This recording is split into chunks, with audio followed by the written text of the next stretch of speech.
नमस्कार दोस्तों, हाजिर हैं आज नई कहानी के साथ अंधविश्वास का नतीजा। और ऐसी वीडियो देखने के लिए चैनल को सब्सक्राइब करें और बेल आइकॉन को दबाएं। तो कहानी शुरू करते हैं। जफर हुसैन और चांद बाबू के सिर पर धर्म का उन्माद सवार रहता था। वह तरह तरह के तंत्र क्रियाएं करता है, ये पूरा गांव जानता था। इसी वजह से कोई उसे तांत्रिक कहता था, तो कोई पागल, तो कोई कुछ और। गांव के लोगों से उसके ताल्लुकात अच्छे नहीं थे। इसकी वजह से ये थी कि वह छोटी छोटी बातों पर गुस्सा हो जाता था। वाद विवाद की स्थिति में लोगों को तांत्रिक क्रियाओं की धमकी देना उसकी आदत में शुमार था। लिबास भी वह ढोंगियों और पखंडियों जैसा पहनता था। उसकी इन अजीबोगरीब हरकतों से गांव वाले भी अंधविश्वास का शिकार हो गए कि उसे नाराज करने से उनका कोई अनिष्ट हो सकता है। यही वजह थी कि लोग उससे मेल जोल बढ़ाने से कतराते थे। जफर उत्तर प्रदेश के बरेली जनपद के भोजीपुर थाना के गांव मैमूर में रहता था। उसके परिवार में पत्नी नईम बानो के अलावा 4 बच्चे, 7 साल का फरहान, 5 साल की फरहीन, 4 साल का फयाज और 1 साल का फमान। जफर का वास्ता चूंकि लोगों से कम था, इसलिए दूसरे लोगों भी उस पर कम ही ध्यान देते थे। लेकिन एक दोपहर जफर के घर से आने वाली चीखने चिल्लाने की आवाज़ों ने लोगों का ध्यान अपनी तरफ खींच लिया।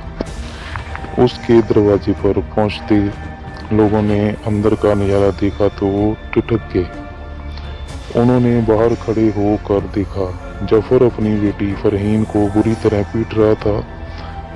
डरी सहमी मासूम बच्ची उसके चंगुल के छूटने के लिए चटपटा रही थी।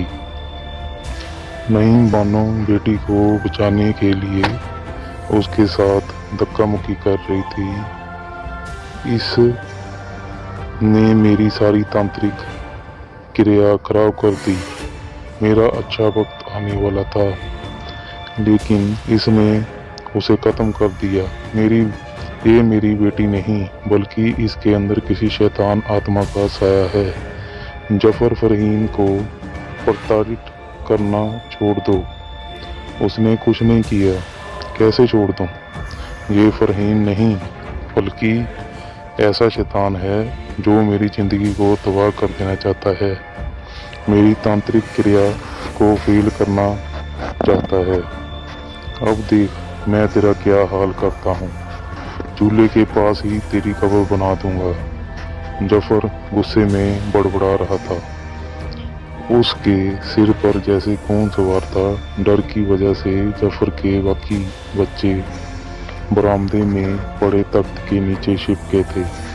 बाप की ही तरह वे भी हरे व काले रंग का खास लिबास पहने हुए थे और उनके सिर पर वैसे ही रंग का कपड़ा बांधा था।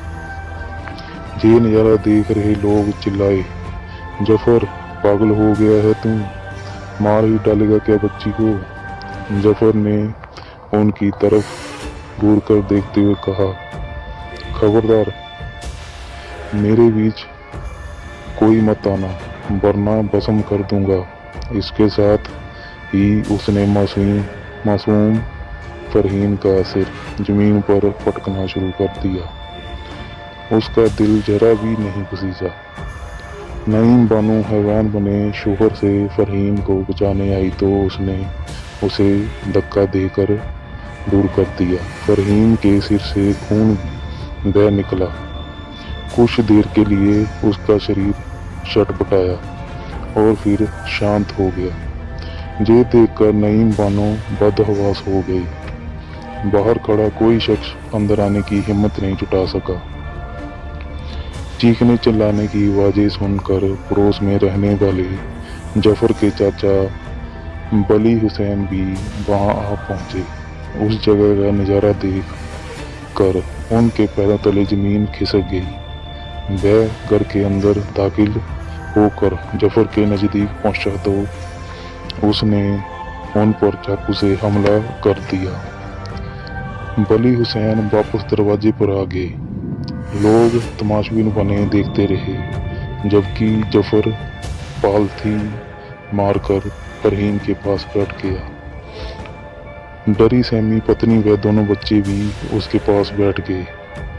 जफर मन ही मन कुछ बुदबुदाए दाने लगा। दिल दहला देने वाले इस हैरत अंगेज नज़ारे ने गांव वालों के रोंगटे खड़े कर दिए। इस बीच घटना की खबर पाकर स्थानीय मीडिया कर्मी भी वहां पहुंच गए, लेकिन कोई भी घर के अंदर घुसने की हिम्मत नहीं जुटा सका। गांव के चौकीदार मुकेश ने इस घटना की सूचना पुलिस को दी। सूचना पाकर थाना प्रभारी अनिल सिरोही, एएसआई अखिलेश और कुछ अन्य पुलिस कर्मी मौके वारदात पर पहुंच गए। पुलिस ने जफर को हिरासत में ले लिया। वह पुलिस की पकड़ से छूटने की कोशिश करते हुए बोला, मुझे क्यों पकड़ रहे हो? मैंने तो शैतान का कत्ल किया है। मेरी बेटी तो अभी कुछ देर में जिंदा हो जाएगी। मैं उसे जिंदा कर दूंगा। मामला संगीन था। थाना प्रभारी ने इसकी सूचना एसएसपी धर्मवीर को भी दे दी थी। बाद में पुलिस अधीक्षक ब्राजेश श्रीवास्तव भी घटना पर आ गए। पुलिस ने मौका मुआयना किया और पंचनामा भरकर बच्ची के शव को पोस्टमार्टम के लिए भिजवा दिया। आरोपी के घर का माहौल बिल्कुल अजीब था। वह तंत्र क्रियाओं का कई तरह का सामान मौजूद था। पुलिस ने संदिग्ध चीजों को अपने कब्जे में ले लिया। फिर उसकी पत्नी, बच्चे और गांव वालों से पूछताछ की। ये घटना किसी को भी झंझोड़ कर रख सकती थी। पुलिस आरोपी को थाने ले आई और उससे विस्तृत पूछताछ की। जफर से हुई पूछताछ व ग्रामीणों के बयानों के बाद अंधविश्वास के साए में जी रहे एक ऐसे शख्स की कहानी निकल कर सामने आई, जिससे अंधविश्वास में डूबकर अपने परिवार को तो तबाह कर ही दिया था, साथ ही अपना भविष्य भी बर्बाद कर लिया था। जफर उन नौजवानों में से था जो बिना मेहनत किए बड़े बड़े ख्वाब देखते हैं। सालों पहले जफर का विवाह नईम भानों के साथ हुआ था। वह परिवार से अलग हो गया। वक्त के साथ वह 3 बच्चों का पिता बन गया। जफर के परिवार की माली हालत बहुत अच्छी नहीं थी।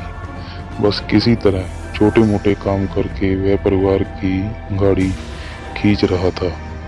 काम के बाद उसका बाकी वक्त यार दोस्तों में बीतता था।